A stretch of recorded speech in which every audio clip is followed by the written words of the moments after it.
Hi, this is Explain. This is another Explore where we will compare the difference between GP01 and GP01Fb. Now, some quick notes. Both sets come with a hand grip and forearm mount for their shield. But for variety's sake, I give, one to each. And put the other on the side in case you wonder what they would come with. The GP01, like I said, also come with its own beam saber like GP01Fb, but I left it on the table because it's less interesting and I talk about how the rifle works and how it functions in the FB video, or rather I save it for the FB video because that's what the set comes from. Even though, like I already explained in the GP01 video, the long beam rifle is supposed to go with GP01Fb to be tested, but that's not how it is packaged in the Gframe set. The Gframe set give the rifle to 01, not FB. So, and like I explained, GP01Fb is not really the GP01 space type. GP01 supposed to have reversible modules that it can just swap around to make it a space type. But in order to build GP01Fb on time to catch up to GP02, well, not quite, but trying to make GP01, trying to finish GP01Fb's rebuilding process quick enough to have any hope of catching GP02. They simplify a lot of it. Most of them is concentrated in the torso and backpack. That's why it is not reversible like a proper GP01 space type. Now, I also use the term space dressing, which is to differentiate the difference in Japanese, where type is gata and dressing is Siko-Mi or Siko-Mi. Now, Siko-Mi is usually translated as specification or vice versa. But in the case of GP01, space dressing or space specification, it is not a brand new specification, but rather a new loadout. It is more like a mod for modern military term. But mods have their own Japanese, which is kai. So I use the less often used, but less. I use the one word that would tell the difference between actual type and dressing. Siko-Mi can also be used for the parade uniform or the parade coloring or military hardware. So that's why I choose to call it space dressing at times. Now, there's another issue. Scale. Let's bring them closer. The GP01Fb's shoulder pad is supposed to be the same size as GP01's. This extra pylon is an extension. So for the Gframe to have the base shoulder armor smaller, there's some ratio shenanigans. Which is, to be honest, fine. This is not a... Well, first, these are science fiction anime figurines, but Also, they are candy toys. Another big difference are for the legs and feet. As you can see, while the GP01Fb's legs are larger, this top of the foot should be the same size as GP01's top of the foot.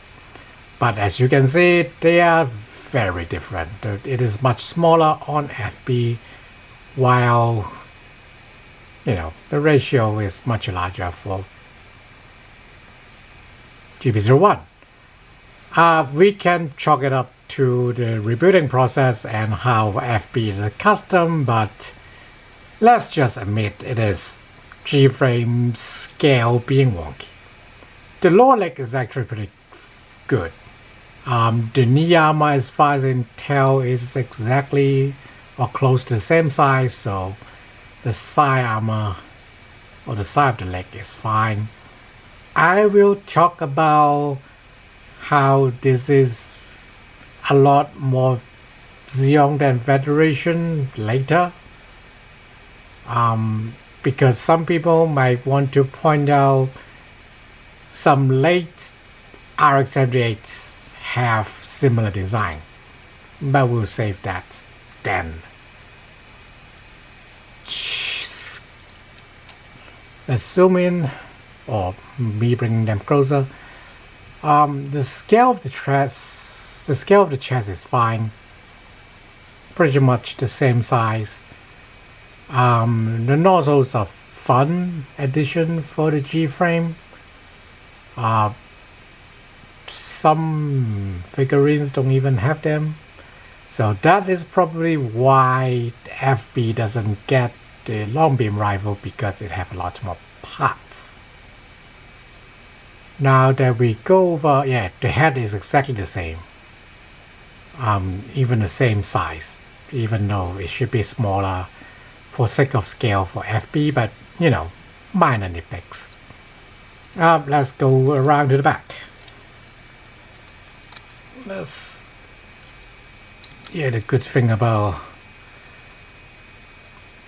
The good thing about having law that your booster ports are very flexible is that you can actually move them out of the way. Now, I mentioned how all the thrusters on the shell, or all the thruster on GP01 is part of the core fighter. And as you can see, they are different from that of FB because it is completely rebuilt. And you can also see the rebuilt FB does not have the large optics in the turtle shell, which some might argue is more useful in space, but you also have to be aware that first, the head has its own rear optics, and it might interfere with the movable or universal boost ports.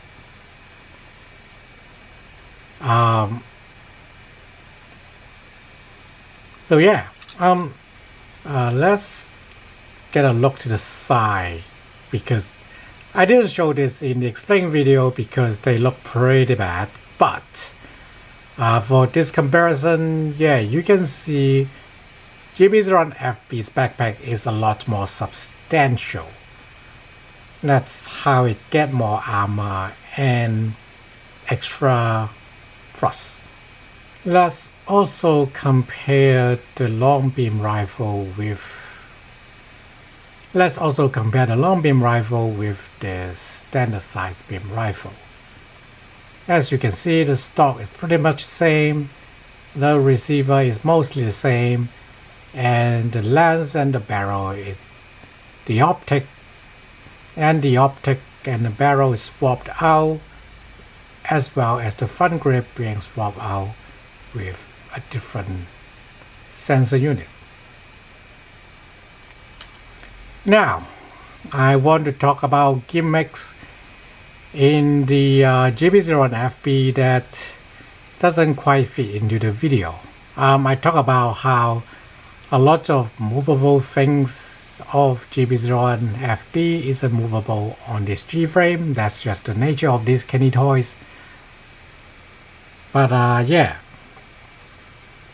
unlike most Gframe shield, GP01 shield have 2 slots for your handhold or forearm strap, and it is supposed to be adjustable like the ground type shields. And yeah, you can see these are the tracks for the top part to slide down into the lower part. The tracks only engage like the middle here, but you know, this is Gframe, they tried. The heat cap supposed to be capped either on top here or bottom here where the second slot would be, depending on when it was released. There are detail changes among Gunpla or figurines, but let's say these are different historical findings for the fictional setting. Beam saber is supposed to be strapped on the side of the fixture, either for the handle or for the forearm strap. Oh yeah, the most fun of GP01Fb is of course the universal boost pods.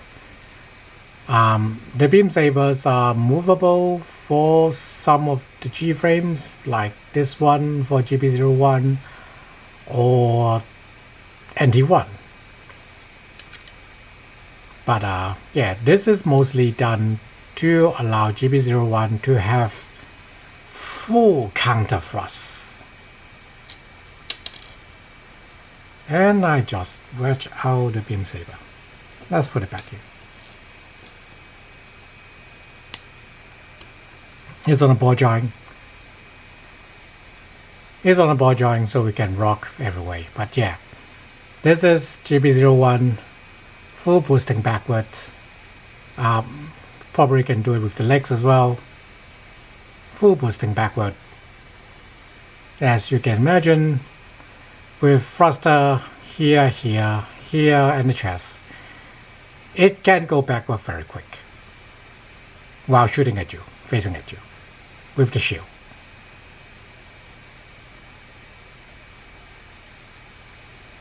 So there's that. Also a gimmick on the shoulder.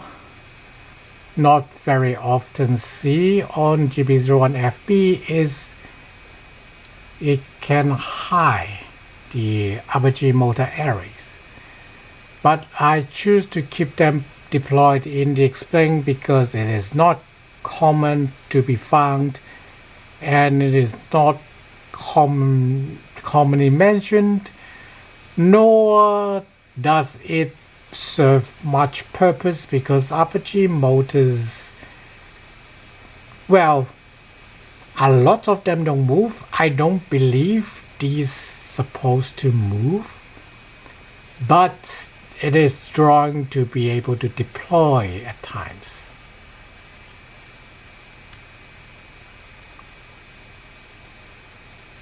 Like this. This is a little tab that you can bring it in, but it's easier to just push straight on them to push them back. Now, of course, there could be an argument to be made about how extending the upper G motors out would give them more leverage compared to the machine itself, but I would argue they're so far off to the side already, they don't need that. But, you know, we haven't got any of these 18-20 meters giant in space being tested, so we don't actually know. Yeah, here let's show GP01 with the forearm straps peg into the lower position. You might want to do it in reverse, but I sort of choose this because I feel like, for punching this makes more sense, this distance. Now this extending out, now the back of the shield extending out so far is sort of weird, but it makes sense, if I have it cover the gun. Like it's just easier for the hand, or easier to compensate, or rather it will run into less things if I have it pegged to the front and keep the hand at the sort of 90-degree angle, when I play around with it. Of course, I also give it the both 90 for fun, pretty much for fun. Oh, and it also cover up the shoulder, like there's no flaps, no armor flap on the shoulder. As you can see, can't even really cover the shoulder joint. So yeah, that covered the top of the head very well. So I opt for this. As for whether these G-frames are a good version of GP01, like most G-frames, they are pretty good. Not a lot of things that is in conflict with the lore. Sure, a lot of gimmicks is not present, but as a cheap, their price range is cheap. They are cheaper than some of the base level like FG, NG, or simple branded AG Gunpla.